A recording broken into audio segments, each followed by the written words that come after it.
There is a difference between getting cured and healing, and this is what I'm going to touch upon today. If you're joining me live or you're watching on replay, make sure that if you're here till the end, there are certain steps there are certain things that I will ask you to reconsider, and it's going to change your whole approach to how you're dealing with your chronic illness today, because it's really important for you to understand this distinction, because it may be holding you back. And there is a huge distinction between these two, cure and healing. And this is not something that we are really told about, or we are aware of, right? And again, if you like what I have to say, make sure that you sign up for the next step call, where I take you through all that you need to understand how possibly you could put this in action, what I'm going to share with you, right? So I'm going to share the link for that. Let's get going. So, healing is a natural process, right? And it is something that is within the reach of everyone. Everyone. I mean, it includes you, it includes me, and everyone on this planet. That's not how we feel when we are, especially when we are already dealing with a chronic illness. But the reason is because healing is not based on external circumstances, external treatments, meditation, surgeries. Healing is the power that we have within us, only if we know how to, access it. And we have it. So this is at a mind, body, and spirit level. Whereas cure it's largely external, right? Cure is the medication that we take when we are ill, the antibiotic that we take when we have an infection, the antiviral that we take, the surgery that we get. So curing is by and large externally driven, right? It depends on someone else, whereas healing largely depends on you. It depends on how you approach your health issues. It depends on how what kind of mindset that you have, and it encompasses everything. So which means that healing is not only affects your particular health issues, your symptoms, etc. It also affects your relationships, the foods that you eat, the digestion. So at mind, body, and spirit level, healing affects everything, and that's the beauty, right? And that's the power that you have, and that's exactly what I'm going to talk about today. So healing helps to understand and address the underlying imbalances. So it and as you start uh, dealing with the underlying imbalances, as you start uh, working on them, what happens is that you will start seeing improvements in your symptoms, right? So it is not a symptom management per se, but certainly people start seeing improvements in their symptoms and even in their health outcomes. And at the very least, even in those illnesses where there is no cure, like even in the most deadly form of illnesses, whether it's cancer, whether it's any other particular, whether chronic or acute condition, healing is still possible, because you can heal yourself at a mind, body, and spirit level. So whether you use tools of meditation, whether you use tools of mindfulness, deep breathing, of course, a good diet, healing your relationships, using the tools of gratitude, using the tools of self compassion, forgiveness, healing is still very much possible. And there are a lot of books on these subjects, and I'm grateful that I came across these books. It's been several years that I've been reading, because these are topics that are not really discussed in our societies, but they're beautiful books on these subjects, and I'll make sure that I will link up a couple of them. And these are people who have worked with terminally ill patients, right? So when they know what they're talking about, because even when there is no hope for a cure, they have found that healing is still possible. Okay, so but today's session is more about what is at the core root at why we don't really get to know and what we can do about it, right? So the thing is that the reason that we often don't feel that there is any hope, especially when we are dealing with an autoimmune condition and we've been going from doctor to doctor, we've been trying different treatments, etc., is because we have tried so many things, right? We have been trying different medications, different drugs. Each of them have their side effects, And this is something that I talk from personal experience, because this is something that we did for a very long time when we were running from doctor to doctor to figure out what medications could possibly help our daughter. And of course, they did help to some extent. And again, medications are necessary, it's not either or situation. Medications are often required, especially when dealing with a very severe illness, because then that means you stop the damage and prevent further damage or future damage. But at the same time, it's not about giving up on finding a long term and less harmful solution.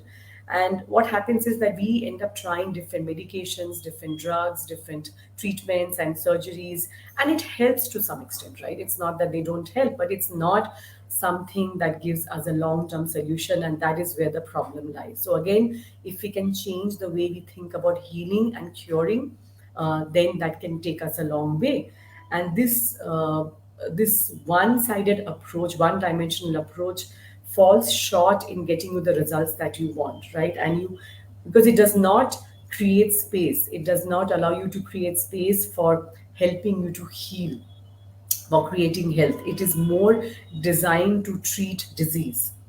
And there are three main reasons that I find that this is the case, right? Why this is not working for you.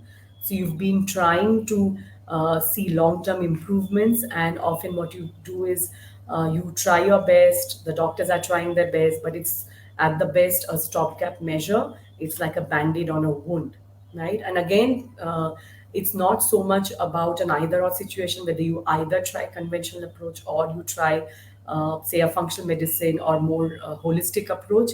But many times in severe chronic illnesses, it's a combination of both which is most effective. So it depends on person to person. But there are three reasons that I find which is often at the root of why people don't see much of a difference, right, and a long term improvement. So the first reason that I find is that you're not taught or you're not shown how to connect the dots between your health issues, between your symptoms, etc., and your lifestyle, your environment, and your diet, your thoughts, your the way you think about your illness. You're not shown how to sort of see how they are interconnected, right? So you need to sort of approach it knowing that there is an interconnection. Everything has an impact on everything else in your life. They are not your even in your within your body, your organs are not discrete body parts, right? They are constantly talking to each other. So as you get clarity on how these are connected, it becomes much easier to understand what long term approach you need to take. The second thing, so that's the first reason that I want to sort of touch upon why this is not working for you, and why you need to approach it from a healing point of view rather than just a curing point of view. The second reason is because you're not taught to see the bigger picture.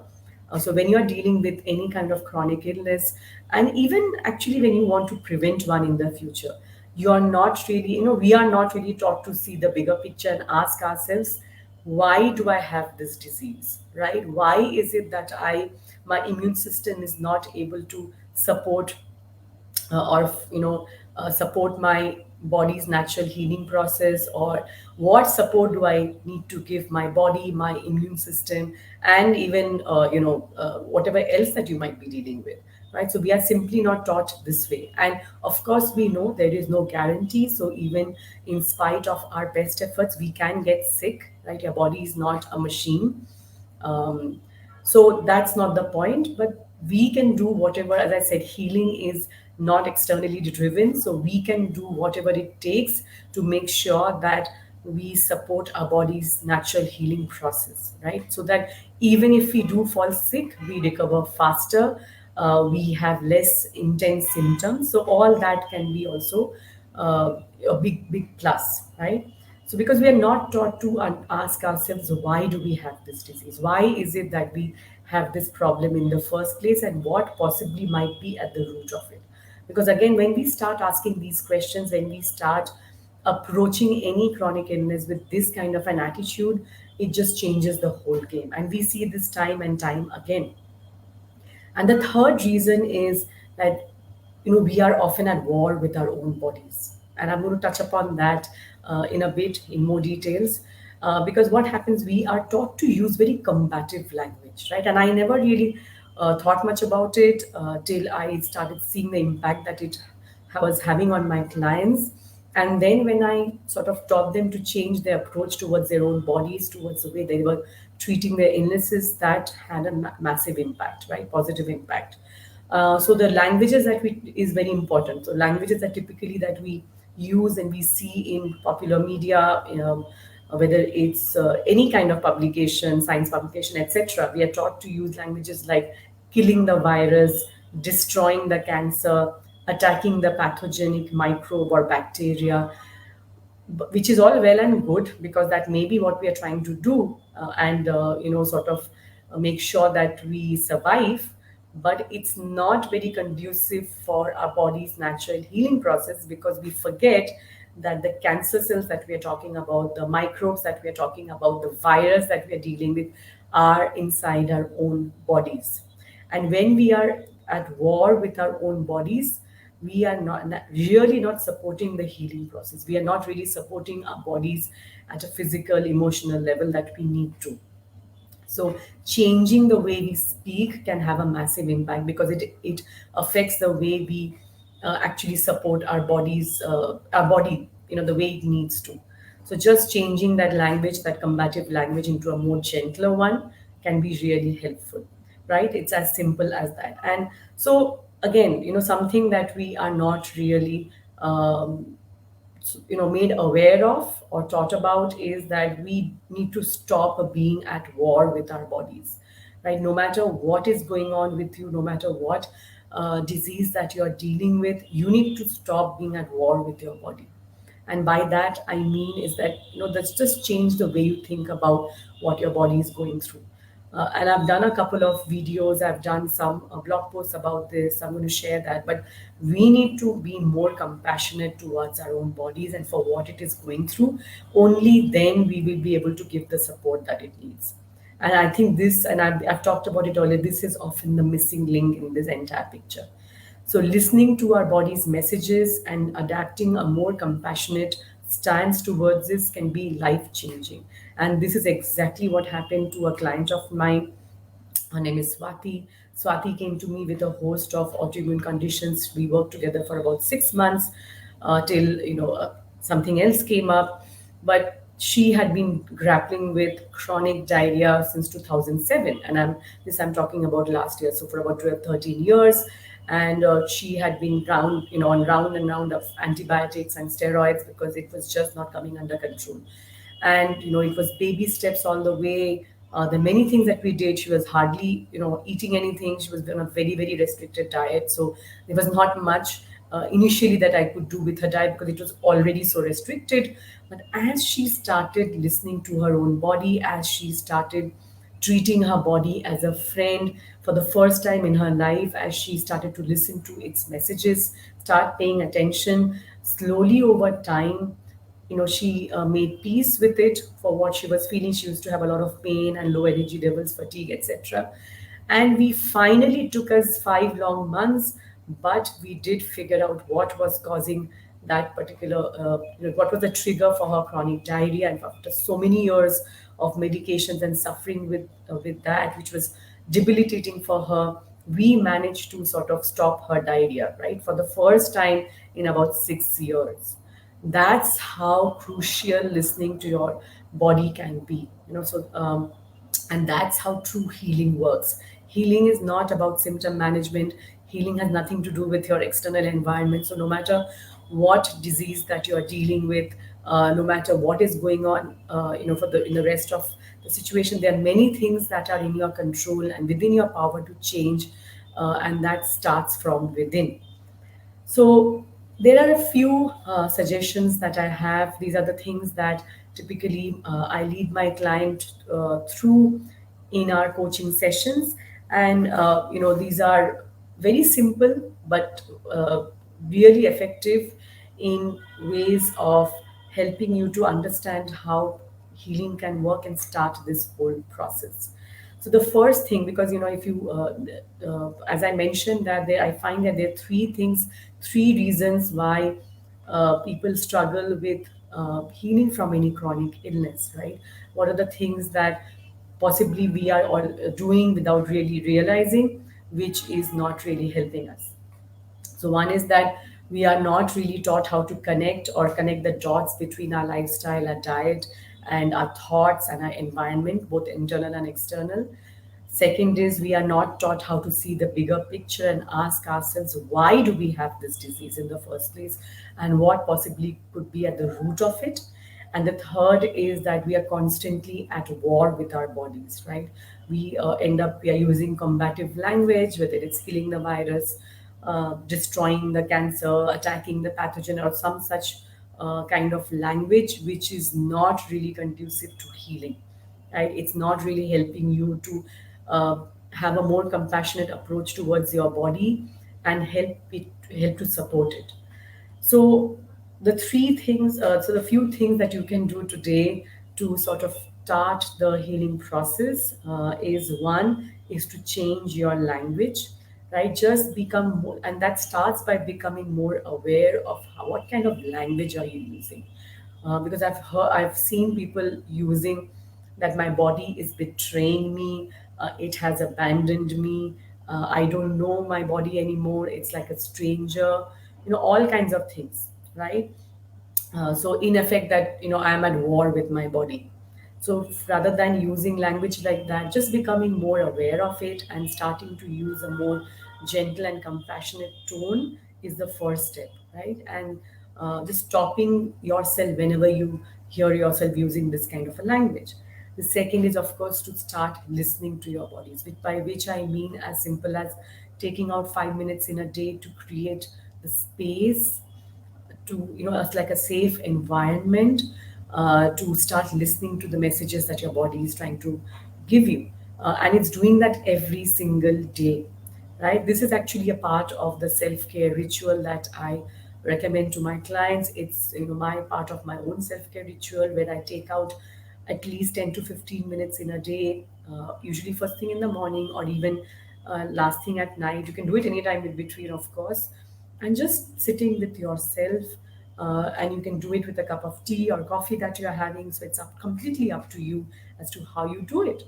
But just sitting with yourself and just tuning to your body and trying to see if there are any aches or pains, and it might be physical, it might be emotional. Maybe doing a short body scan, right? There's so many beautiful ways of listening to your body, but it's all starts with creating the space for it and prioritizing it. So even if you do that for 5 minutes in a day, that itself is a very, very powerful starting point. The second thing is to the third thing is to sort of focus on things that are in your control. Because what happens is that in any chronic illness, uh, a hugely debilitating factor is the lack of energy, right?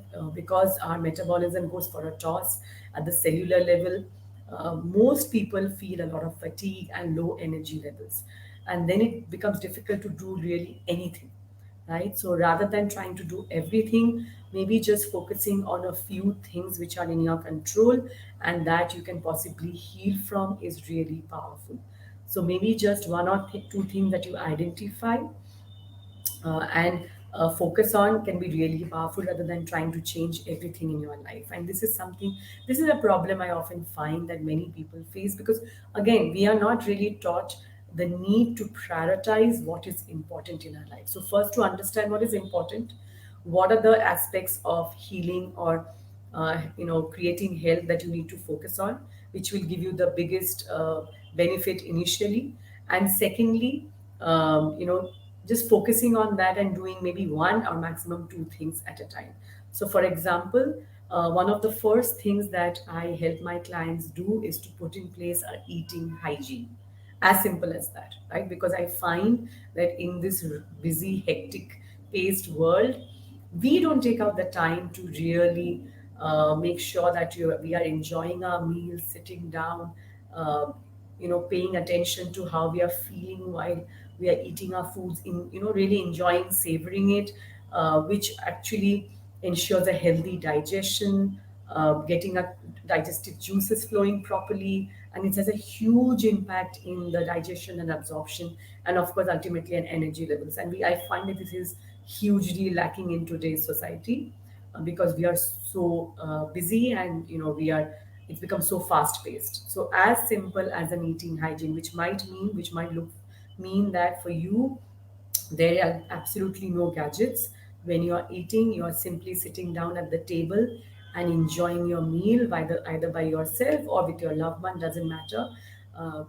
Having a meal with a family is beautiful, but it has to be prioritized, and no gadgets, no distractions, nothing, no screens during meal. Just focusing and giving your meal the priority, and your digestion and your body and yourself the priority that you need. Right? It can be as simple as that.